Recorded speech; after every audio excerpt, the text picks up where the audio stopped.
In the Volume 97 SBS, a reader asks for Oda to confirm the veracity of his interview statements about the impending conclusion of the series.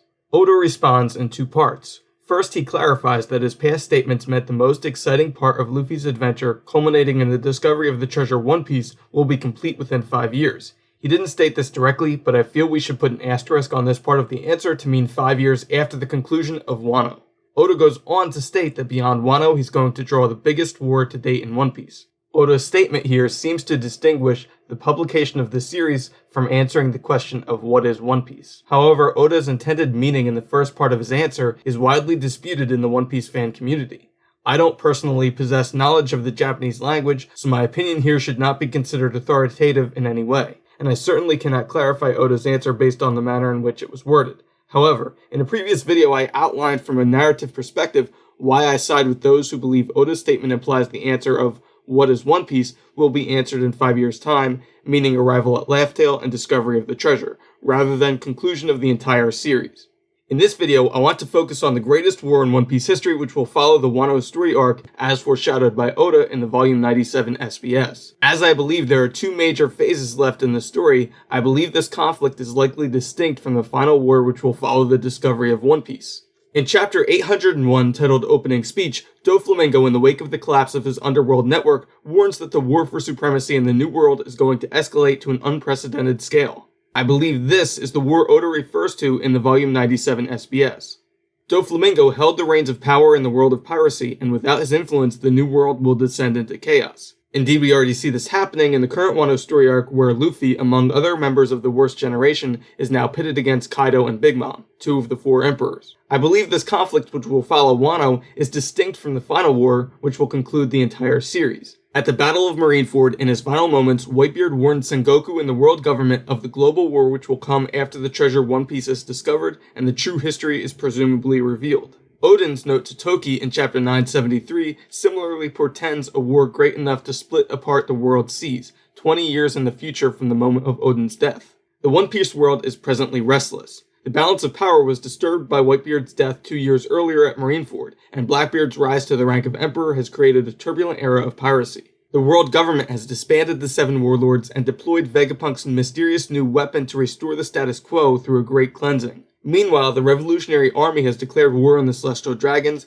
and an ill fate appears to have befallen Luffy's brother Sabo. Wano may conclude with the fall of Kaido, another member of the Four Emperors, and the continued rise of Luffy, Law, and Kid, among other members of the Worst Generation. All of this is building to a massive conflict. Doflamingo described it as a war for supremacy, to decide who rules the New World, the most dangerous stretch of sea in the One Piece world, where One Piece is located. As grand as the scale of this conflict would seem to be, it doesn't really describe the same final war as was forewarned by Whitebeard and Oden. As Morgan says at the end of Whole Cake Island, one of the Worst Generation members will soon rise up to take up the mantle of the Pirate King.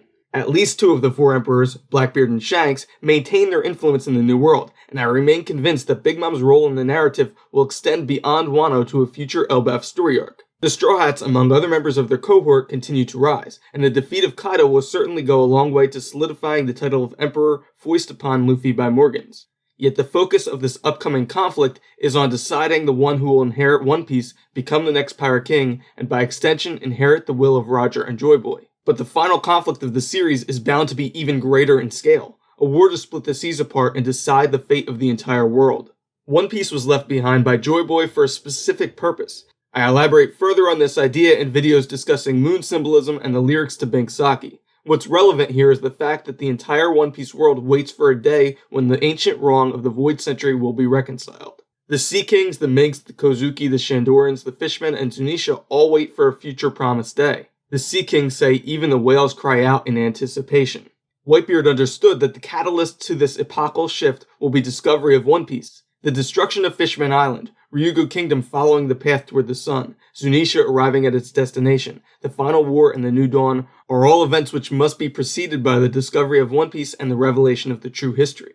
Though the seas in the One Piece world are turbulent, the conflict which is presently brewing, the war Oda alludes to in Volume 97 SBS, will immediately follow Wano, preceding discovery of One Piece, and is thus likely distinct from the final war which will follow the Straw Hats' arrival on Laugh Tale. This is a big part of the reason why I believe that Oda's comment that in 5 years' time the question of what is One Piece will be answered likely implies publication will continue.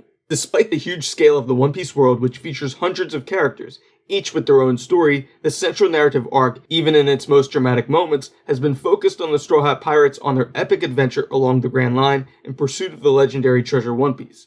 Every action taken by Luffy and crew has been in pursuit of that goal. All of the world building has really been a backdrop for this epic adventure. And so when the treasure is discovered and Luffy becomes the Pirate King, the narrative will fundamentally be shifted. Once the mystery of One Piece is answered, a new question will be asked. What then must the Pirate King, the person in the world who has maximized freedom, then do with the will they have inherited? Luffy's fun adventure in pursuit of an impossible dream will be complete. Laugh Tale is the point of apotheosis in Luffy's hero's journey, beyond which he will need to now shoulder the burden of history, as Whitebeard foretold, and complete that which Roger could not, bringing the light of the new dawn. The war following Wano will pit Luffy against the remaining members of the Worst Generation, the disbanded warlords, and the two remaining emperors, Shanks and Blackbeard, as the Straw Hats search for the final road poneglyph and will culminate in the discovery of Laugh Tale and the treasure One Piece. This will indeed be the greatest war to date in the One Piece world, but before the treasure is discovered and the history is revealed, the biggest elements of the central narrative arc of the series really cannot come into play. In an upcoming video, I hope to expand on the topic of the final villain or antagonist of the series. In this upcoming war for supremacy, the two figures who loom largest and likely are the biggest obstacle to reaching One Piece are Shanks, Luffy's mentor, and Blackbeard, his shadow. I believe Teach will be Luffy's greatest rival to inherit the will of Joy Boy and the treasure One Piece, but as Whitebeard said, Teach is not the man Roger's waiting for. I believe the Grand Line was artificially created as a gauntlet designed to select for the right heir to Joy Boy's will at the right time. The battle between Luffy and Blackbeard will thus decide which brand of pirate, the Peacemain or the Morganeer, claims the title of Pirate King. Luffy's motivating desire is to live as the person in the world with the most freedom, yet what awaits on Laugh Tale is a heavy burden, the responsibility to right the ancient wrongs of history. The One Piece world has been in a state of night for 800 years, during which the moon has shined as a beacon of hope, reflecting the sun's light, but as Pedro said, there is no night which does not end in sunrise. To live free, the shadowy force occupying the seat of power, the empty throne in Marijois, must first be dispelled by the future Pirate King. And so beyond Wano, I think what awaits are two distinct conflicts. A war for supremacy between Luffy, the Worst Generation members, and the remaining emperors, culminating in a battle between Luffy and Blackbeard to decide which of the two becomes the next Pirate King. The final war, alluded to by Whitebeard and Odin, will follow discovery of One Piece and revelation of the true history, during which the newly crowned Pirate King Luffy will need to confront the dark forces which have held power in the One Piece world for 800 years and bring the light of a new dawn. Thank you for watching this video. If you liked it, please leave a like. What do you think Oda's comments in Volume 97 mean for the conflict following Wano? Let me know down below in the comments. If you want to be notified when future videos are posted, please consider subscribing and hit the bell icon.